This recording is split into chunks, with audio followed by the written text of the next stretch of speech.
Professor Said, do the Zionists have any historical claim to the lands of Israel?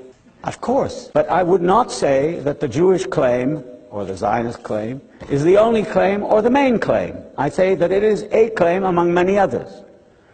Certainly the Arabs have a much greater claim because they have had a longer history of inhabitants, of actual residents in Palestine, than the Jews did.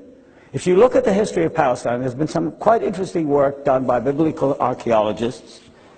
You'll see that the period of actual Israelite, as it was called in the Old Testament, dominance in Palestine amounts to about 200 to 250 years. But there were Moabites, there were Jebusites, there were Canaanites, there were Philistines, there were many other people in Palestine at the time and before and after. And to isolate one of them and say that's the real owner of the land, I mean, that is fundamentalism. Because the only way you can back it up is say, well, God gave it to us. Yes, but I mean, Christians think that God gave it to them, and Muslims think that God gave it to them. I mean, that's not a rational argument.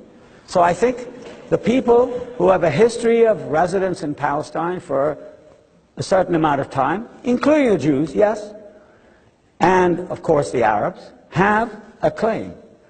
But, and this is very important, I don't think any claim, I don't care whether it's given by God, about whom I have many doubts, by the way, or by the emperor, nobody has a claim that overrides all the others and entitles that person with that so-called claim to drive people out.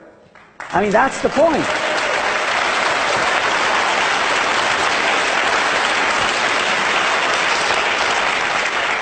This is a very, very important point. I mean, Jews have a claim in Palestine. I've never denied that. Of course they do.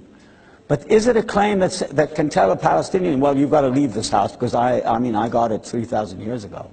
I mean, it's true I come from Poland or from Brooklyn, but I have a bigger right to this house than you do. So get out. I'm sorry, I disagree with that kind of logic.